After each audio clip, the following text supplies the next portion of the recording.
Talk about trolling equipment real quickly. And as Gary said, there's a lot of ways to skin a cat. But long rods such as this, and this is a 12-foot St. Croix, this is a medium heavy. These are used for long rodding situations. And you can use this to troll when you're in a crowd of boats or in the river where you don't really want to set a planer board out. This rod is not designed for planer boards. That tip is way too soft, and it's got way too much load on it. And what would happen is that it would bend way, way back, and then you'd hit a wave and clear the peak of that wave, and it'd pop the board off, and the board would jump forward, and your line's going to get tangled. But these really long rods are meant to run long rodding with. You can run monofilament with them, but for the most part, you run lead core with these long rods, and it's going to go in the front of the boat, and it's going to go straight out, just like that, flat out of the front of the boat. And then the second rod back is going to be your mid rod, and it can be an 8.5 footer, it can be a 6.5 footer, or whatever you want. It needs to be shorter than that, okay? And you're going to put it in a position in your boat so that it is at a slight angle up, okay, and out. So this rod is going to be a slight up angle. This is your second rod. Then the third rod on the side, and we're long lining here, okay, just everything's going straight back. The third rod on the side is going to be a shorty.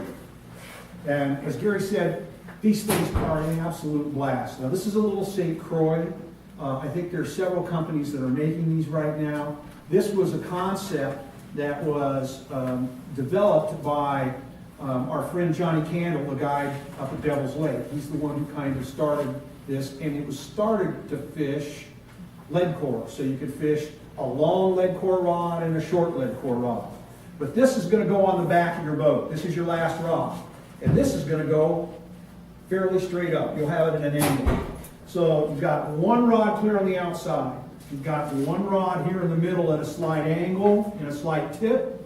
And you've got your third rod back here almost straight up or with just a little bit of angle to it. Now you're running 3 lines and they're all in a separate trolling path. Yes, you can get them tangled and you will get them tangled. Sharp turns are not your friend when you're trolling this many lines. But if you're able to run a slow turn, make slow S turns, big wide turns, you will find that you can keep these lines separate. Okay? So that is a long line trolling approach. 3 rods per side. You can keep them all. You can troll 6 rods. I've trolled 8 and 10 rods before. It's a trick, but you can start with this 3-rod approach. If you only have 2 rods, well, you can eliminate one of these. I would eliminate this one and just go with my long rod and my short rod because that's going to give you the most space between your 2 baits and the least likelihood of getting snagged. Now we're going to talk about boards real quickly. Planer boards. And again, we run, typically you'll run 4, sometimes 6 of these boards at a time, okay? And these boards can separate and stagger your lines. We call it straining the water. And what you want to do with your board is your outside board will usually be the board that's the highest in the water column. So it's set with the baits that are going 5 foot deep, and it's 60 feet outside. And then your middle board will be a little lower in the water column. It's going to be down at 10 feet, and it'll be 30 feet away from the boat. And then your back rod is going to be your deep rod. That's going to be your dredger. You're going to go to 20 feet deep with that, and it's going to go straight out the back of the boat without a planer board on it. So you've got 2 boards, one up, one medium, and then a dredger in the back. So you've got 3 different water levels there. Now, with your boards, they always are going to go into rod holders. And I'm going to show you 2 board rods. These are, and there's a variety of board rods you can use. These are both 8/6 St. Croix. This is an 8.6 telescopic. This is an 8.6 two-piece. They are both moderate, medium, or medium heavy, and moderate action. And a moderate action, again, is a fairly slow rod. It's going to bend down into the 40% of the blank is going to be bending. This will absorb a lot of shock, and it's not so fast that it's going to jerk your boards across the waves and cause you problems with your line getting tangled. So, planer board rods, medium, medium heavy, and a moderate action. Okay. What lines are you talking about using on those? On planer boards, we're going to probably use monofilament. I mean, you can use, I've used everything. I've used lead core, I've used monofilament, I've used Fireline. The problem with lead core is it weights the boards down a little bit. I have the big planer horses and a planer mast that if I'm going to be trolling lead core, I use that. But here we go with our board setup. My front rod is going to be high. It's up high, okay? Front rod is going to be way up in a rod holder. I've got a couple of different rod holders here for you. This is a ram mount. This is what I use on my boat, and they're fairly durable and they're totally adjustable. Okay? This is a different kind of ram mount that's even more adjustable, and gets the rod up off the gunnel of the boat. This is a Cabela's mount. Works just fine. They're a little less expensive, and you can adjust them. Again, tip them up, tip them down, whatever you need. But our front rod is going to be the highest rod. Our second rod is also going to have a board on it, and it's going to go slightly back and at a lower angle. Okay? Now you still need to have these at enough of an angle that the line clears the waves, because if you got it down too low, the waves are going to hit the line and drag the board back. Okay, and you'll have a hard time reading the board. Boards are kind of hard to read some days anyway, but running boards, front rod's going to be up high, second rod at a slight angle and down lower. Back rod, if you have a board on it, it's going to be down at a greater angle and down lower than the middle rod. But a lot of times you don't need that because you've got the two lines already on boards away from the boat. You can just set this guy out here and long line him. But when you're running boards like this, rather than run him straight back, which you could do, it's easier running straight out the side of the boat.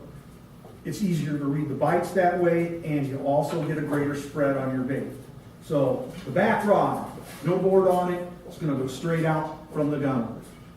Middle rod, slight angle, kind of coming back, and then the front rod's going to be up high. All right? And that's all running boards. Lead core. We didn't really talk much about lead core. You guys know what it is? Lead core is a type of line that has a thin filament of lead in it. It sinks. It sinks very rapidly. It allows you to get baits down to depths that you normally could not get them down to. It is particularly effective in current situations, and we primarily use it in rivers.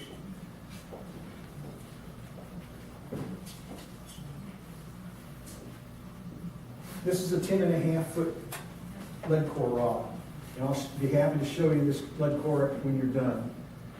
We fish lead core just like we would fish a long line. The front rod would go straight out, the back rod would go straight back, and if you want to run a middle rod, I kind of on this one as well, the middle rod you would run at a slight angle and up so that it's inside of this. So that's your far outside rod, middle rod, inside rod. With lead core, you will probably end up running all three or both of your baits at the same level because you're trying to put the baits where the fish are at, okay? And so you're not going to have that outside and inside V as you would when you start with planer bore trolling. You could, and you could run this one shallower, but normally you're going to run lead core all the same distance back, same length. And we do it by colors. Lead core is color coded. Every 30 feet, the color changes. And we often talk, when we're talking about this, how many colors? Well, I'm running 3 colors. I'm running 6 colors. I'm running 10 colors. That tells you how many colors of lead core, how many 30-foot segments of lead core they're putting out to get baits where they need them. And again, it depends a lot on the bait you're using, the current. These are very speed sensitive. Lead core is very speed sensitive. If you go faster, it rises up in the water column because it's so fat. The force of the water hitting against this line as it goes through raises it up in the water column. But lead core is a real effective tool for fishing current. If you fish rivers very often, I strongly suggest you start playing with it. There's just really no substitute. Okay?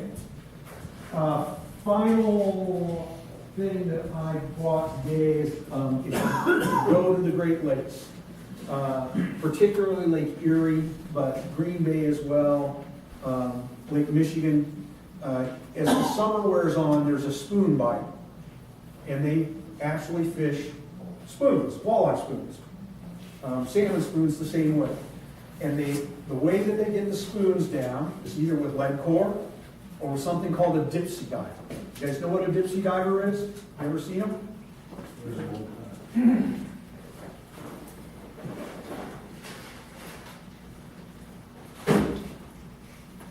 Dipsy divers come in a variety of sizes. And they also have a variety of rings that go around them that increase their surface area, which increases their ability to dive. But what would happen here is we would lock this in, and it's tension adjusted. And this is where the line to our rod will hook into. And it's going to pull this thing in and pull it down. Back off of the tail end, we run a leader back to our spoon. Okay? And so this is attached to your rod, and it's pulling it down like that. And when you get a bite on lead core, a lot of times the force of the fish biting it snaps it free so you can then fight the fish. Sometimes it doesn't, and you have to give it a little pump. But obviously, with something like this, there is a lot of force involved running these. It requires big, strong equipment. So when you're running a dipsy outfit, if you run dipsy outfit, you want to make sure that you're running a heavy action rod. Okay, moderate, heavy power rod, moderate action. And this is a dipsy rod. This is one of my dipsy rods. It's a 10-footer. And when you get that big dipsy on there, it will load this thing and pull it right to the tip of the water. I mean, really, you're thinking, oh, am I going to break that rod? Well, get the proper equipment to fish dipsies with, and you won't do it. Also, dipsies are always fished on fire line. Okay? Fire line, heavy fire line for dipsies. We talked about running 3 ways with bottom bouncers. Almost always when you're running bottom bouncers, you're running fire line, a braid, all right? Because it cuts through the water better, it's stronger, you don't have any stretch. All of those are benefits to you when you're fishing bottom bouncers or when you're fishing dipsy divers. That's really about all I'm going to cover with you. Trolling and big water trolling can consume you. I mean, there's so many little tricks to it that you have to go do it. A great way to do it is go with guides who do it all the time, or go to a tournament and ride in a boat with a pro, and they're going to show you how to do it. You'll get hands-on. They will show you exactly how to set stuff, and they'll explain to you why you're setting it that way, and then you get to see the results from it as well. With that, we're going to bring Billy back up. We've got Gary here. Any questions you want to ask these guys about recovery, go right ahead. It's the bonus section now. Well, you're going to do that. Do that? A template on it? You can, yeah. You pretty much, if you're gonna do that, you're gonna wanna use displays, because it creates a flash, which a lot of them are coming out that way. One thing else I want there is, you were talking about mapping. Yeah. You were talking about Mississippi. Yeah. It shows your marker buoys. I got stuck in lock and dam, last year, till 10:30 at night. You know, we followed our trail back, and it showed the marker buoys on the way down. And, you know how fun it is to run the Mississippi River after 10 o'clock? It sucks, especially in a fiberglass boat. And all you wanna do is get home. So you follow your trails, and you watch those markers, and they're pretty close. I mean, we zoomed in as much as we could, and we knew it was close, and we watched it zing by as we're doing 40, and it's, I think a lot of the big lakes have them too. It's not just Mississippi, you know, like on Alabama while we were down there. It's the Tennessee River is what it is. And it was the whole way down, it showed the marker buoys and everything.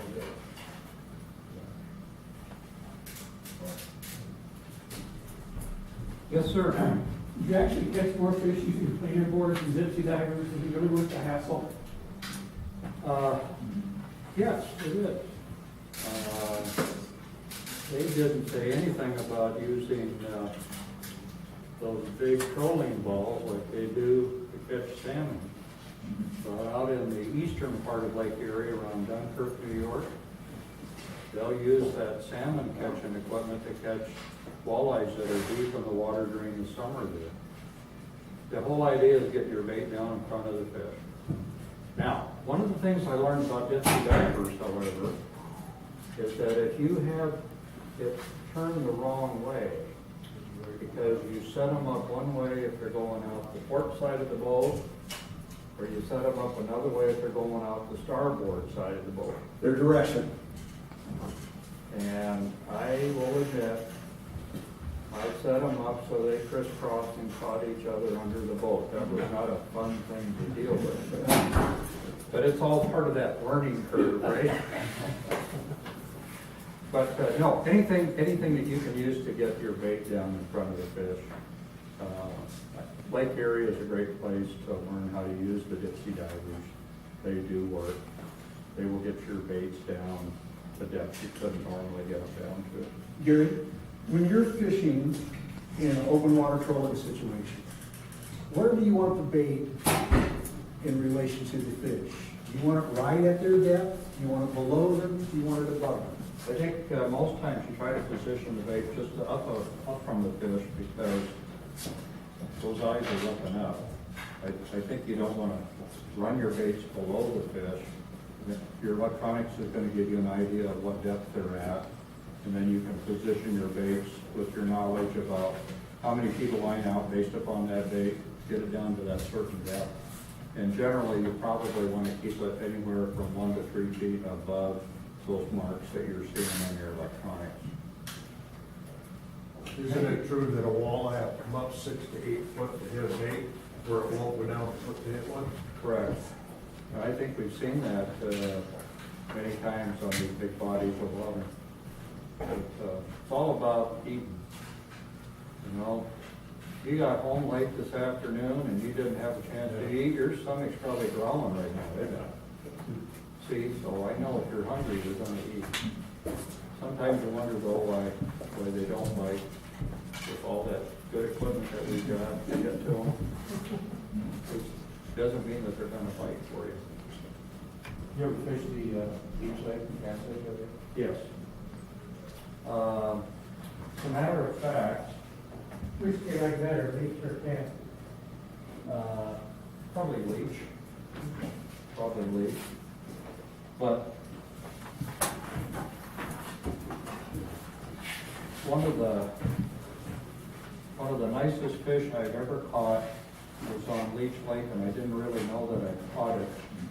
We were pulling three ways in an area next to some humps and caught a huge walleye. It was the largest walleye my partner had ever caught in his adult life. So he was thinking I was pretty good stick getting him on that fish. But one of the things that happens, if you try this open water trolling, this is a South Dakota walleye. It's not, now that's not me, that's my friend Tracy Hayward, who lives in Raleigh. He's one of those Quaker guys that worked there for 40 years and retired and getting a big pension. But anyway, Tracy and I noticed that everybody was fishing close to the shore, doing it the Lake Oahe way. They were just basically pulling spinners, or they were pulling, what's that other rig, Dave? Slow death rig. And we saw all these stick-ups. This was at a time when the system, the river system was up really high. And so you could just see the tops of the trees sticking up out of the water. And I had a tray of reef runners in the boat. I put them out, I did everything we've been talking about tonight, and the rod went back, the board went back, Tracy grabbed the rod, he says, "Spiker, you caught one of those trees." And I went, "Oh, you know what? Spiker, you caught one no, this tree's moving." So he reeled in this beautiful walleye. We got her in the boat, we put her in the live well, we revived her, we took pictures of her. And then I posted that, I posted it that night. And everybody was trying to figure out where we were. But you know what? If you're at Lake Oahe, it all looks the same. But that was the year that we were catching walleyes in the trees with spinner baits. Go figure, right? So, The bass spinner baits, right? bass. Yeah, safety bin spinners like you use for fishing bass, very nice because they go through trees really well when they're being trolled. And guys were pulling them on lead core, pulling through the trees, they don't get hung up. If you haven't had a chance to go to a tournament, I'm encouraging you to consider signing up as a co-angler and having that experience. One of the things that we do, all of us who go to the tournaments, we try to help educate the youth and their parents or whoever's helping them grow up.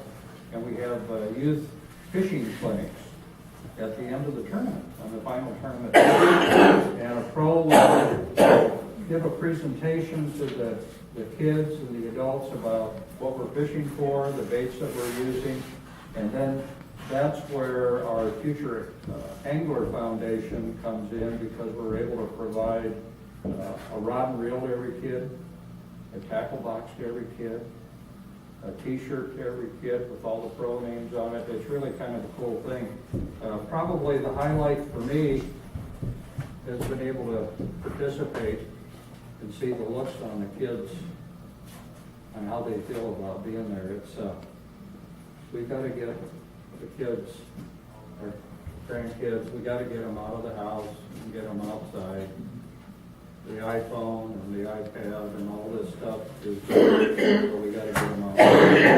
NPA meeting that we were at in January, we had a speaker tell us that kids today, the average amount of screen time a kid today has is 7 hours a day of screen time. They average less than 1 hour a day outdoors. So you understand why we MPA and why we try very hard to get the kids involved. It's why both of us are involved with the Boys and Girls Club Fisherama event here in town, which Billy is volunteering for this year. Oh, He just, any other questions for Billy or? I got one for him. I'm a crappie guy up in Minnesota, and I can find the crappies late summer, and I can't get them to bite. What do you do when you run into that? Throw the tackle box. Throw The tackle We have box. tried that. You don't know? Um, Is there anything that we're doing wrong, maybe? Try those little jigging your Palos. The small ones? Yep, or like the Lendy darters even. Okay. There's, yeah, I mean, it could literally be, you could throw 100 tubes, they might not want it, then the guy next to you has that one color you don't have, and you don't beat it. Crappies sometimes, especially in the summer, they're very colored. You all gotta go off the water. They're picky. I mean, it's that simple. Okay. Those jigging racks you're talking about? What size are you doing? I never get to use them. I haven't found nobody in town that has them. The bait that won our tournament at, out of Escanaba last year, that Keith Caballas and Gary Parsons and Chase Parsons were using is a bait called a shiver minnow. And it looks a lot like a jigging rap. And what they discovered was that they could use those on the reefs, and they could actually use their electronics to see the fish, throw this bait at them, and they won the tournament. Jigging. It's, they are throwing big, they're throwing three inchers that are one, yeah, they're 7/8, 7/8 and 1 ounce or so. The Northland makes a puppet minnow, which looks very much like the jigging rap. I mean, there's several different varieties out there. For the crappies, you want to be down under 1/2 ounce. So they make like a 3/8. It's a small one. 5/16. Yeah, so just look for those that are under 1/2 ounce. And again, that's going to depend if those crappies are in 20+ foot of water. You're going to probably need to go a little heavy, depending on what the wind's doing to you and how you're able to hold your boat and things like that. Another thing, too, try the small crankbaits. You ever, Small one? yeah, you ever throw crankbaits? Oh, yeah. I troll crankbaits religiously, and, flicker shads them at right. I catch more crappies than anything. What do you catch them usually now? Just For crappie fishing. I never fished like that. I mean, right now, your ice fish, everybody's just using wax ropes. Known jigs. Last summer, when did it start up in the National Crappie Championship? It was October 2013. They won the National Crappie Championship. A couple of Iowa walleye guys went down to Alabama and pulled planer boards and little tiny Salmo Hornets, the 1 and 3/8 inch Salmo Hornets crankbait. And they beat the spider rigging locals on their own lake, basically, because they were trolling these little baby crankbaits out away from their boat. And Tom is from Waukon, Iowa, and his partner is from Waterloo. And then a couple of guys from Pleasant Hill finished second, right behind them doing the same thing. The Iowa guys took first and second that year. So the crankbait thing is way overlooked and something we should try. Like you were saying, those little tiny ones. That's one I McBride 4 years ago. 27-inch walleye. They eat it. Everything does. That little crawdad one, can't find one to match it anywhere. That's the way it goes. That's exactly. So he's buying half dozens. Just like the original wiggle warts, everybody probably has had a wiggle wart crankbait. If you have an original, get on eBay and sell it, they're worth $150.